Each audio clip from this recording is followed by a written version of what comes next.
Hi, this is Krishna Iyer with the Iyer think tank in Delray Beach.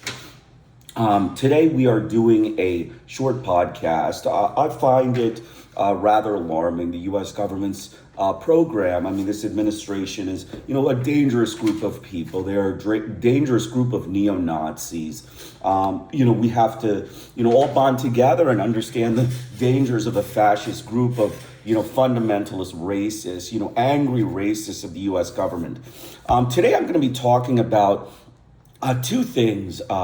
Witch doctors and psychiatrists. The Mind Game. It's a book by E. Fuller Torrey. It's called The Mind Game, Witch Doctors and Psychiatrists.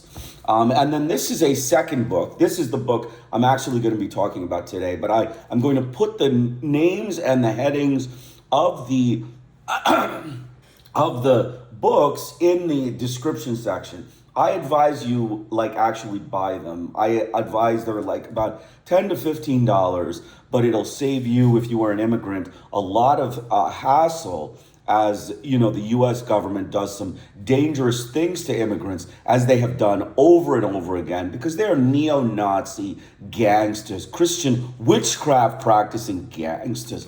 They want to exorcise immigrants of their mental health issues. They want to exorcise them with medication. That's the Christian ritual for which you remove the devil from an individual's mind.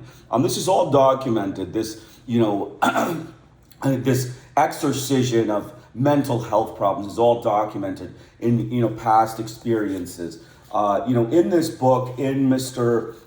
Torrey's book, he goes through the exorcism of Pope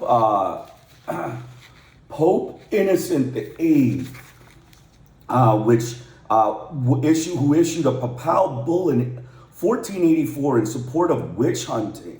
And two Jesuit theologians wrote the notorious Malleus Maleficarium, a bird book of witch hunting, which not only tells you how to recognize various witches by their color, call, and behavior, but also prescribes the best torture to confirm identification in each case. The Greek idea that people acting irrationally were sick was supplanted by the theological idea that they were possessed. The religious streams received further reinforcement from the control of leprosy in the late Middle Ages. Another moral scapegoat was needed to take the place of leper, and madmen possessed by devils offered a suitable substitute. So that is the basis for which American psychiatry practices. It is a fraud profession. It is a fraud. Even Mr. Torrey alludes to the fact that everyone who thinks psychiatrists are frauds needs this book.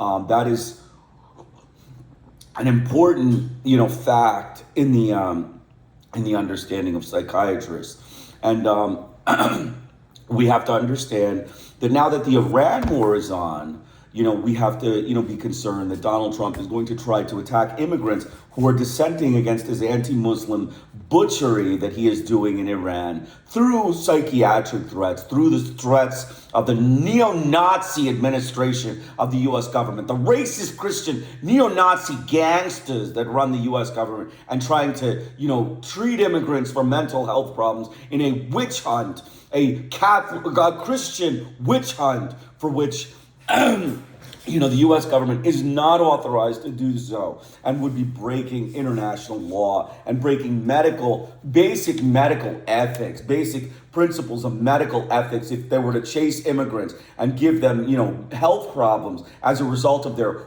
witchcraft. They're witch doctors that hunt for, irrational behavior in immigrant populations so that they can load them with medication and murder them like, vicious neo-Nazi gangster Christians.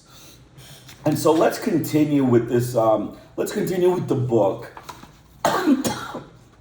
We're going to start with the Irish Wake for Psychiatry. But I'm going to read a little bit of the preface here so that we can get an idea of what actually Mr. Torrey is saying. Psychiatry An emperor standing naked in his new clothes.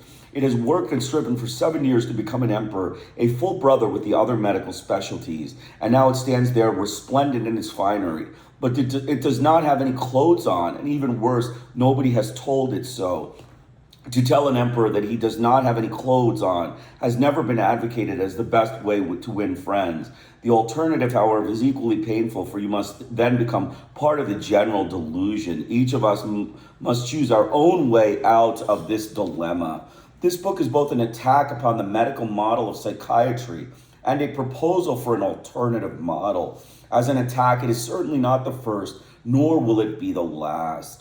Criticism of the medical model has come from within the psychiatric profession and from without. Saz, Lane, Foucault, Leifer, Coles, Albee, Fromm, Ryan, Sarbin, Sheff, Goffman, and many others have attacked it, though not all for the same reasons. Occasionally, such attacks imply that the medical model has been purposely perpetrated on an unsuspecting public by psychiatrists as a means of repression and social control. Such allegations I explicitly disavow. The medical model was an honest and humanitarian attempt to solve the problems of deviant human behavior. That it has not turned out to be very good solution should not direct from its original intent.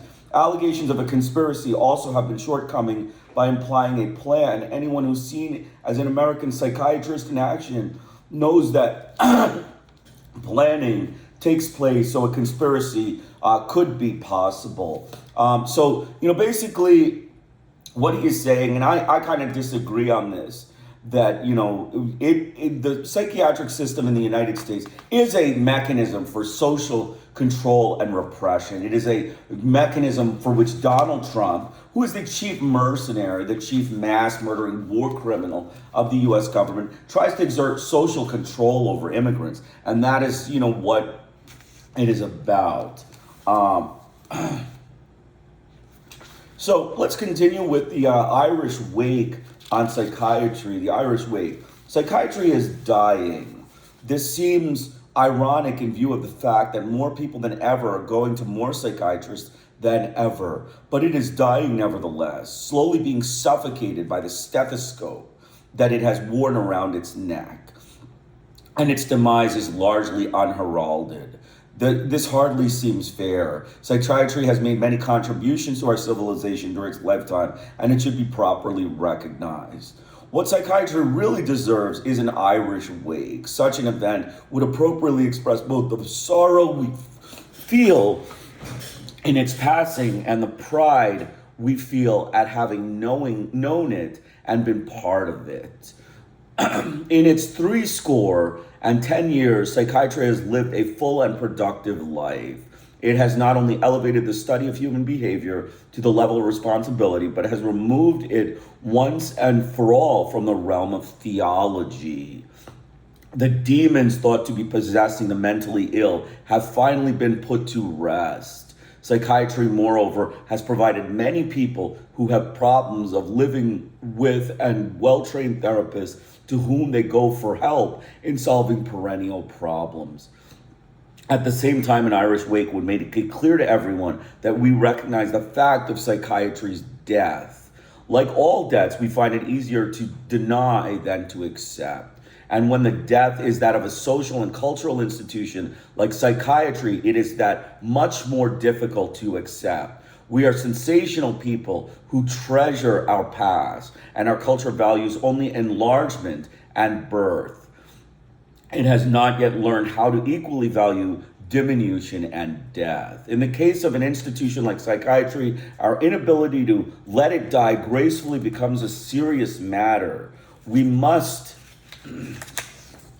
insist that it continue to do a job which it is no longer capable of doing. The consequences is that the job gets done very poorly, or it doesn't get done at all.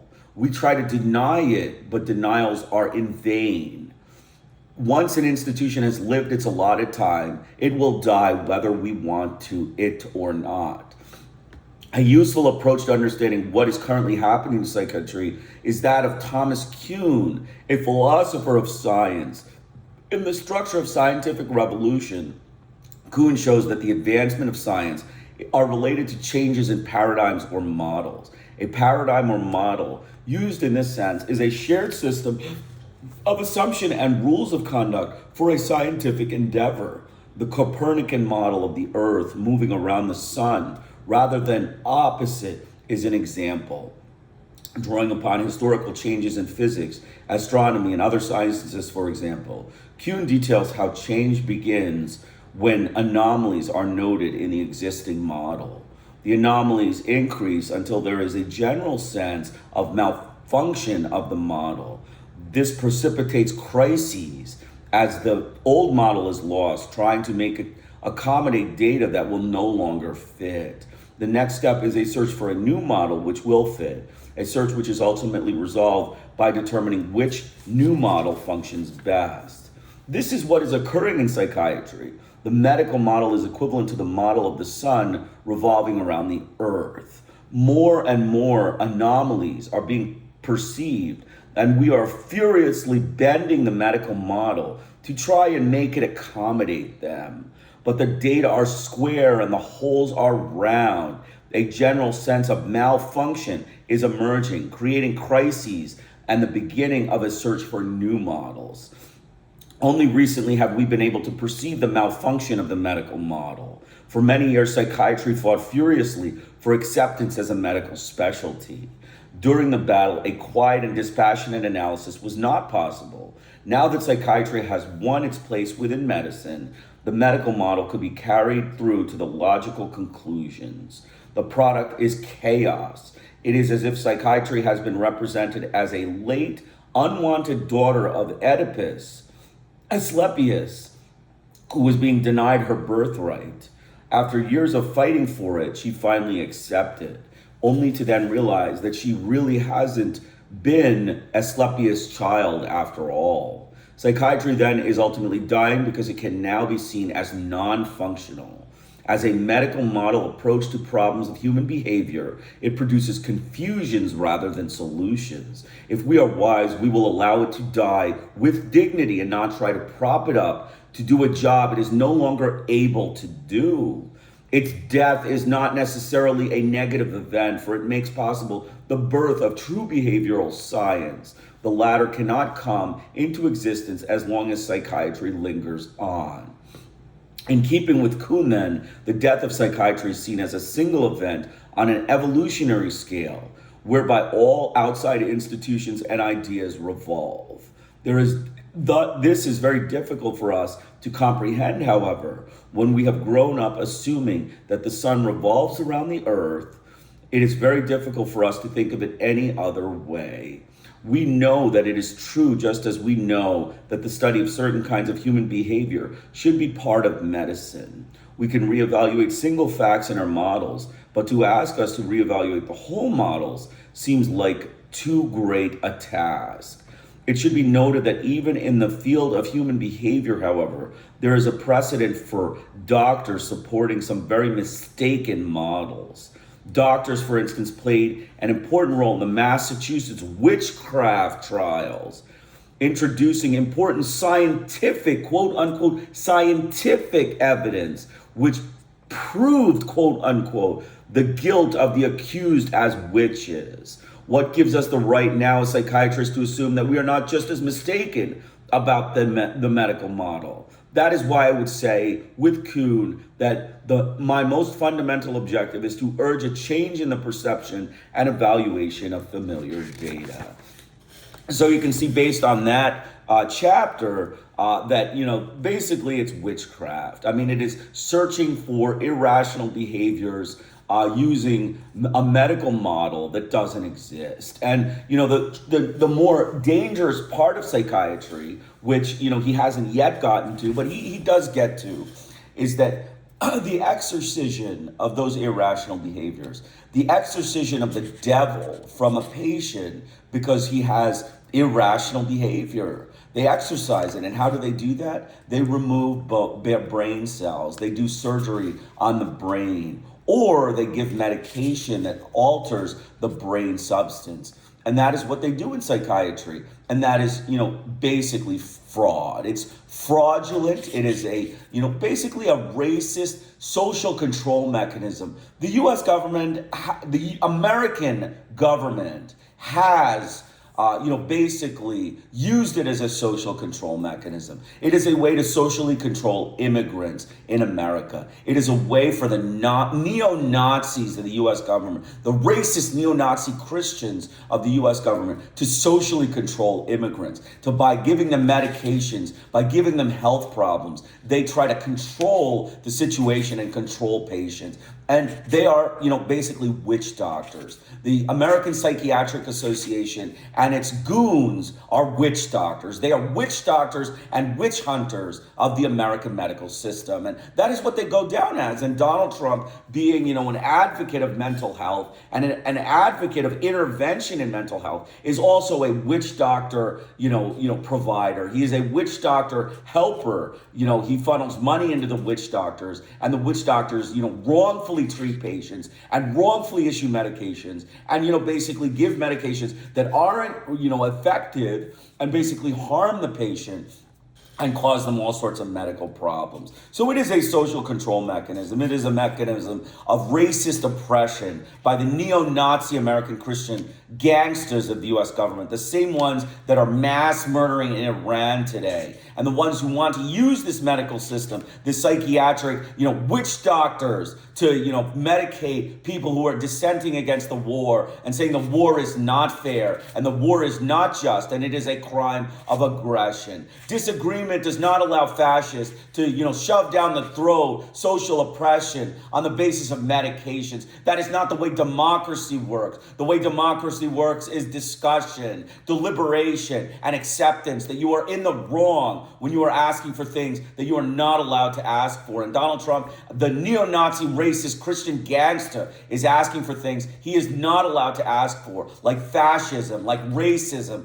like, the ability to control populations of immigrants so that they need to take medication for the sake of, irrational behavior or irrational viewpoints about American, meddling in the Middle East, and American, meddling in Vietnam, Laos, and Cambodia, and American meddling in China, and American meddling all across the world. These viewpoints are, legal viewpoints. These are appropriate democratic viewpoints, but he believes they are irrational viewpoints that need to be treated with witchcraft doctors, just like the Massachusetts witchcraft doctors that, created witches and, treated them for witchery. So let us continue. An historical model, origins of a medical model.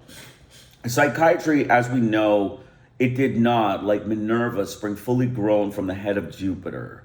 Rather, it is the logical outgrowth of a historical trend which culminated late in the 19th century in the categorization of traditional behavior under the medical model of disease.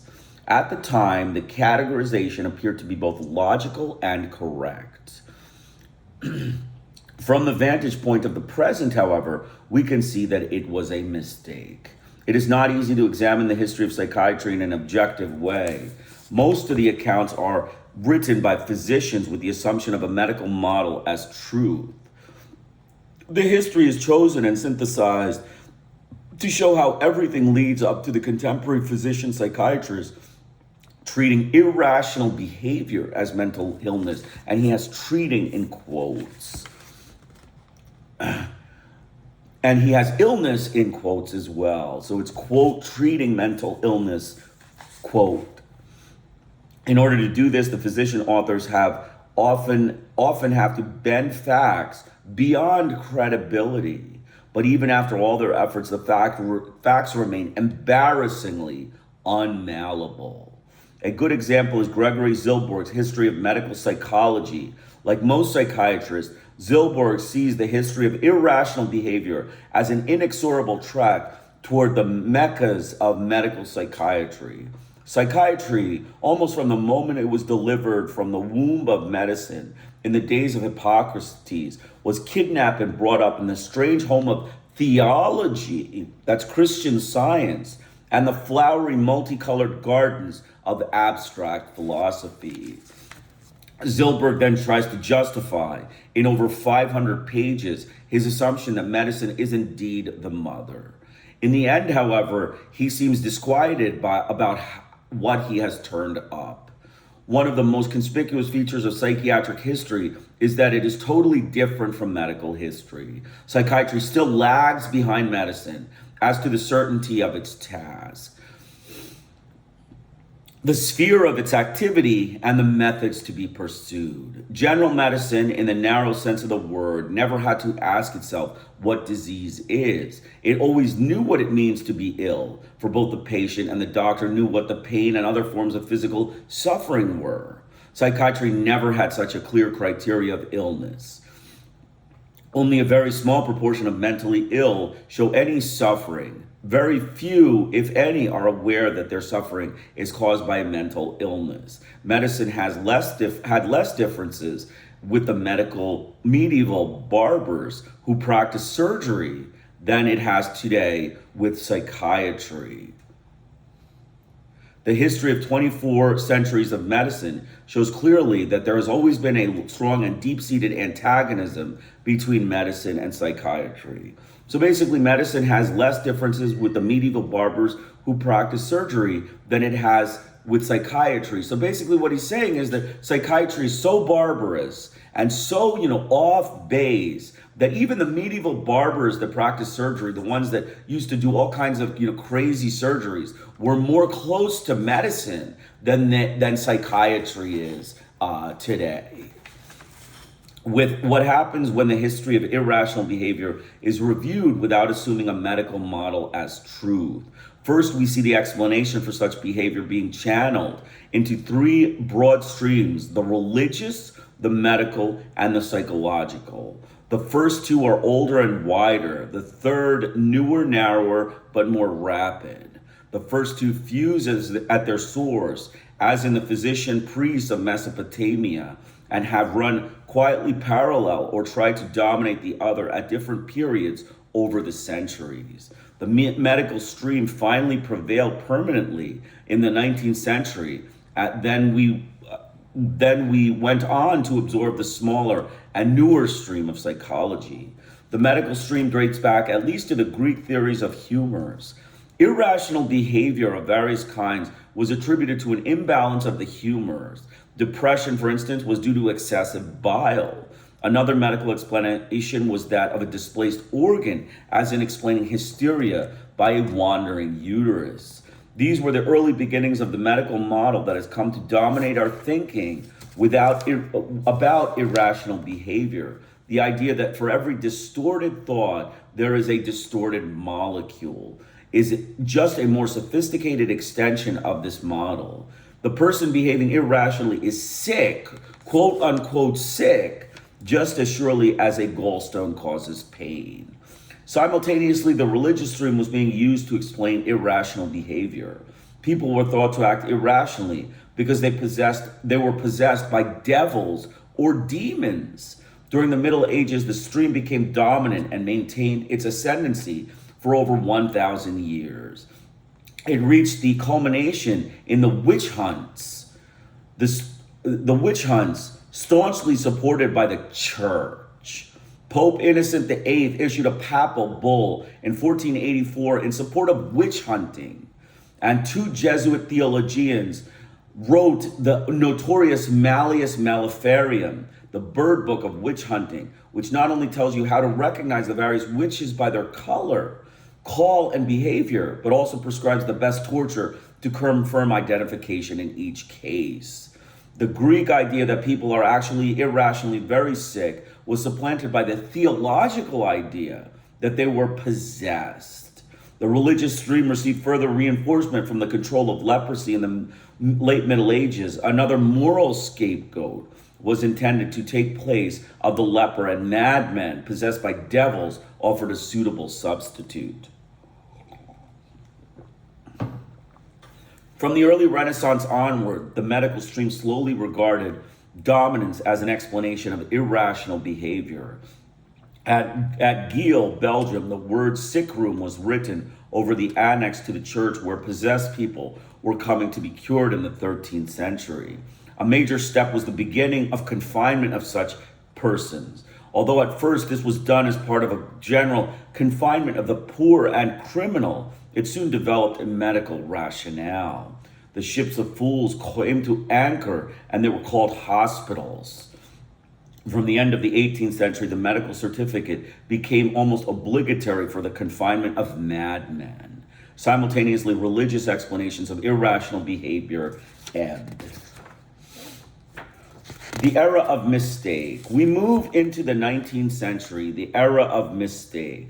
This is the century when the psychological stream emerged to challenge the medical and religious streams, only to be absorbed by the former when the challenge was barely uttered. The first striking fact to notice about this era is that medicine had never been stronger. This is the century of rationalism and positivism, the belief that man was governed by natural laws and that all these laws could be elucidated through science. It was the era of Darwin, allowing man in his place alongside other species fixed there by laws of natural selection. Freud himself acknowledged a strong attraction to Darwin's theories, for they held out hopes as an extraordinary advance in our understanding of the world. In medicine, the major advances were in microbiology and surgery, both reinforcing the role of patient as a passive receptacle for organism stones and growths. Virchow, Pasteur, Lister, and Semmelweis in the 1850s and 1860s began the trend. Then when Koch demonstrated that bacteria caused anthrax in 1876, a period began which was to bring new discoveries of bacteria and other organisms almost monthly to the next 25 years. There was every reason to believe that bacteria would explain everything wrong with man, including the occasionally irrational behavior. Further support for such thoughts came from three most common non-surgical diseases of the era: syphilis, tuberculosis, and typhoid. Each sometimes produced irrational thinking or behavior in those it afflicted. Other such thinking or behavior, it was reasoned, must be caused by other diseases. The rise of neurology in this era further reinforced the medical model. For the first time, it began to be possible not just to speculate about brain disease, but actively explore them. Sir Charles Bell initiated the neurological advances in 1811 with his proposal about how sensations are carried by the spinal cord. Neurophysiology received an impetus from the work of Hitzig and Frisch in 1860s, electrically stimulating the brains of dogs and later of people. Sekhanov and Pavlov carried out this mechanistic tradition and further refined the idea that the brain was a stimulus response machine. Advances in neuroanatomy resulted in localization of specific areas of the brain for specific functions, such as speech. Studies in neurohistology clarified the cell structure of the brain and brought Golgi and Ramon Cajal a Nobel Prize in 1906. The status of eminent neurologists was very high. Men like Cad Wernicke in Germany, John Hewlings Jackson in England, and Silas Weir Mitchell in America, and all believed that irrational behavior was caused by mental disease, a disease of the brain. In the midst of these advances in microbiology and neurology, psychiatry began to emerge as an entity, and it was firmly a medical entity. Its province was restricted to only a portion of the people who were acting irrationally, the insane, madmen, and lunatics. Most of these people we now call quote-unquote psychotics. The leaders of this emerging medical specialty were Geisinger in Germany, Maudsley in England, and Rush in the United States, and all were strongly medically inclined. Psychological explanations of irrational behavior were an anathema to them. Geisinger believed that we recognize in every case a mental disease, a morbid action of the organ, the brain. And Rush, the founder of the American psychiatry, used the spinning chair as his main therapeutic tool to counteract congested blood in the brain. In my intended publication upon madness, I hope to satisfy you that the disease is arterial and that without morbid action in the blood vessels of the brain, no form of disease can exist. Virtually all these early psychiatrists agreed that masturbation because of its adverse effects on the human body, was a major cause of insanity. This total medicalization of irrational behavior culminated with Emil Kraepelin. In the early years of the 20th century, he put the final medical seal on irrational behavior by naming it and categorizing it. Irrational behavior could now hold its head up in a medical company, for it had names like dementia praecox and paranoia. These names describe everything and explain nothing. Kraepelin believed strongly that irrational behavior caused by heredity and constitution. He was anti-psychological and a therapeutic nihilist. His classificatory system continues to dominate psychiatry up to the present, not because it has been proven of value. Indeed, it is largely ignored by younger psychiatrists, but because it has been the ticket of admission for irrational behavior into medicine. The psychological stream. It was into the pool of rationalism and positivism of microbiology and neurology that the psychological stream tried to come into its own. No wonder that it failed and it was immediately swallowed up by medicine. But the psychological stream is not really part of medicine, nor has it ever been. It is fundamentally different from both the medical and religious streams dominant up to that point, because it fixed the cause of irrational behavior as being within the control of the individual. Medicine and religion had fixed the control elsewhere, in devils or in disordered brain cells. But the psychological view looked to man. Franz Alexander aptly sums up the difficulty in arriving at this view historically. It appears indeed that man has a deep disinclination to understand the disturbances of his behavior in terms of psychology. He undoubtedly shuns the responsibility which results from such understanding and is ready to blame the spirits, the devil, or even mystical fluids of his body for abnormal behavior, instead of recognizing that it is the result of his own feeling strivings and inner conflicts. The psychological stream did not arise de novo in the 19th century. Its roots stretch back to the Greek tradition of rational psychology, the belief that reason will enable a person to overcome error and irrational behavior. New behavior in the system was thought to be brought about by admonitions and exhortations.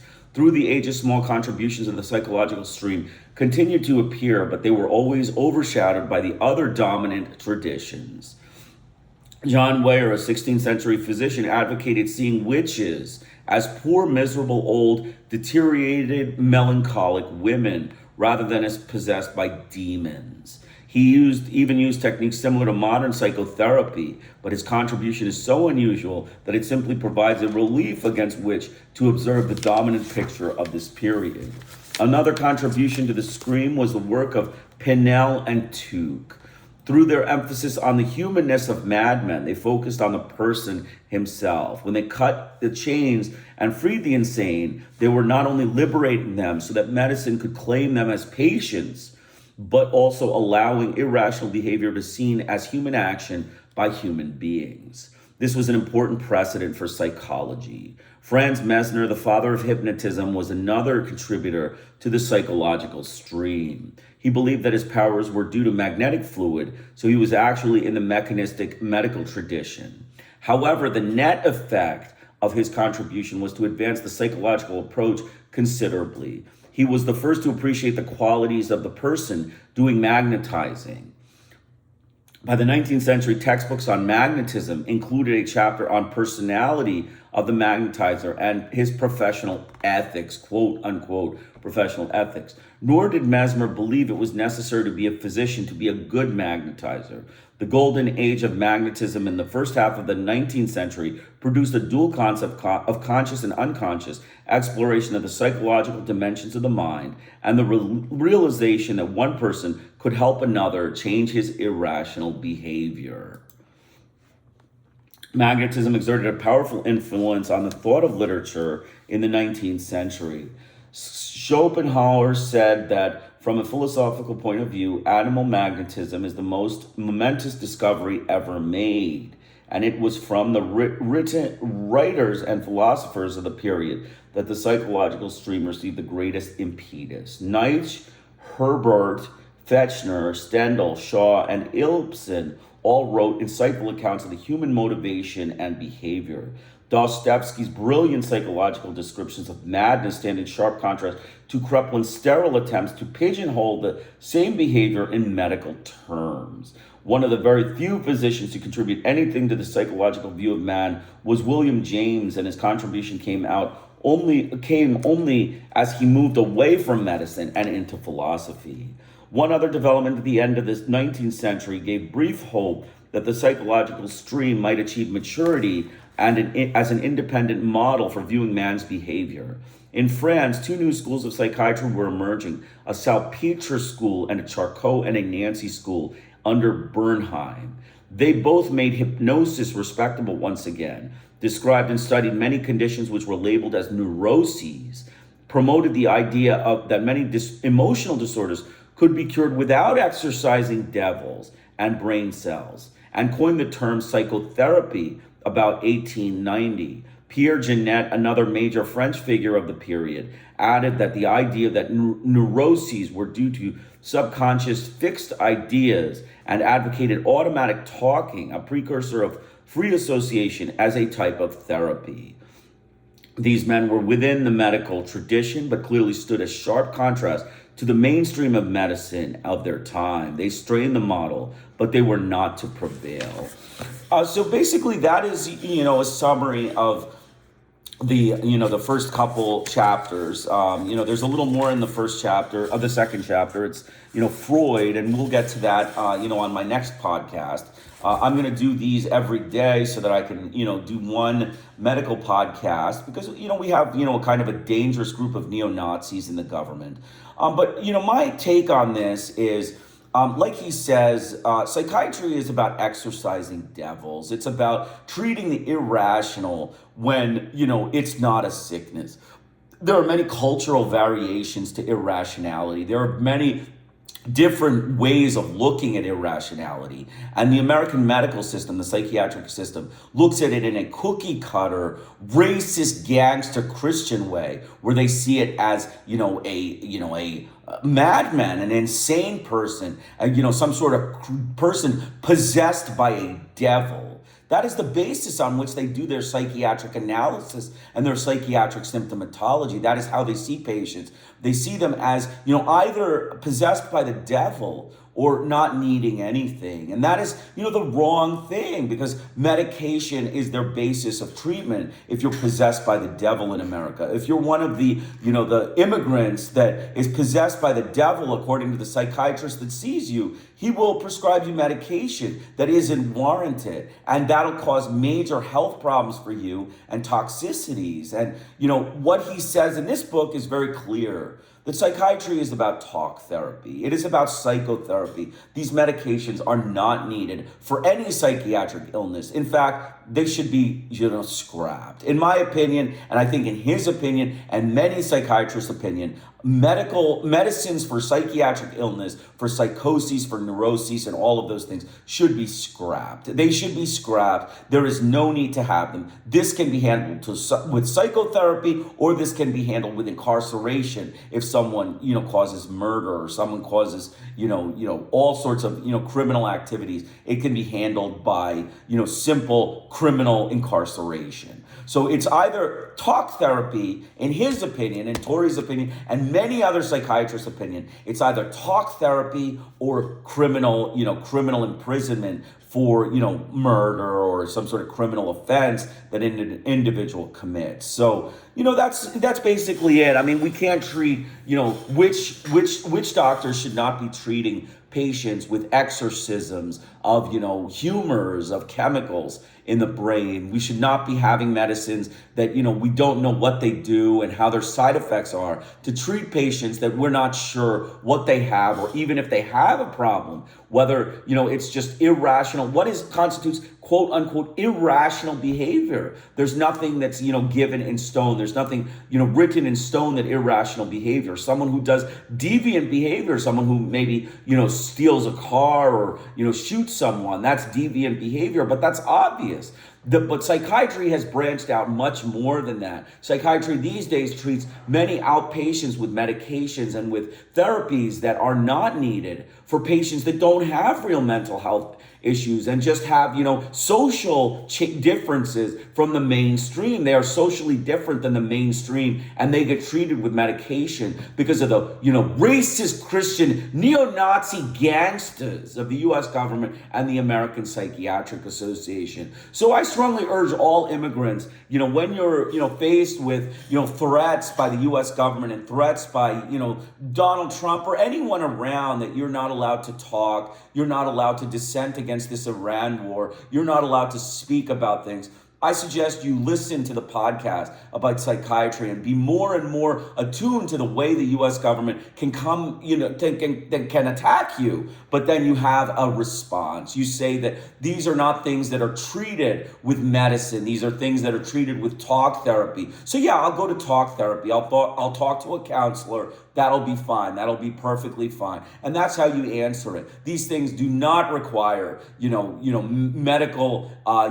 medical administration for the sake of, witchcraft. These are witch doctors. Psychiatrists are witch doctors. It's called the mind game. Witch doctors or psychiatrists. And, who's better? There's a podcast, which I'm going to put the link, I'm going to put the names of these books in the discussion section. So if you want to purchase them, I strongly urge you purchase them. They're good to read. They're very easy reads. And they do highlight a lot of the, ridiculousness, the hysteria of the U.S., psychiatric system, and how it, is really just witchcraft. It's witchcraft. It's sorcery. It's kind of like, trying to exorcise a devil from a person because he has irrational behavior. These are all Christian ideas that, don't belong in medicine. But, the American Psychiatric Association cozies up to Christian psychiatry. They cozy up to exorcism of immigrants because for them, it doesn't matter. They're not, facing the exorcism. It's the immigrant that is. So,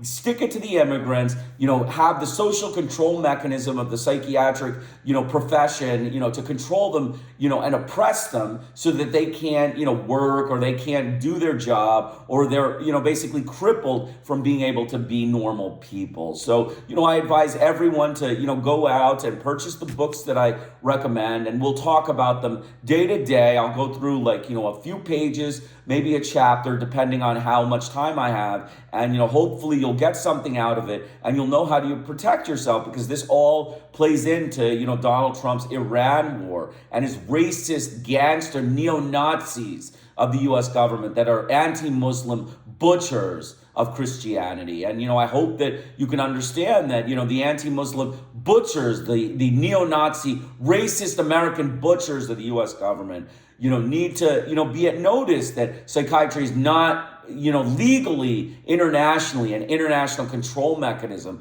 for social oppression. It is an actual science, which is talk therapy, which is therapy of, normal social differences between people. It is not a means of exorcising the devil from an immigrant or someone who is, an ethnic that the U.S. government doesn't want on their soil. It is only a way to talk therapy and, help a patient, with his maybe social differences than the normal people. So I hope you enjoy it.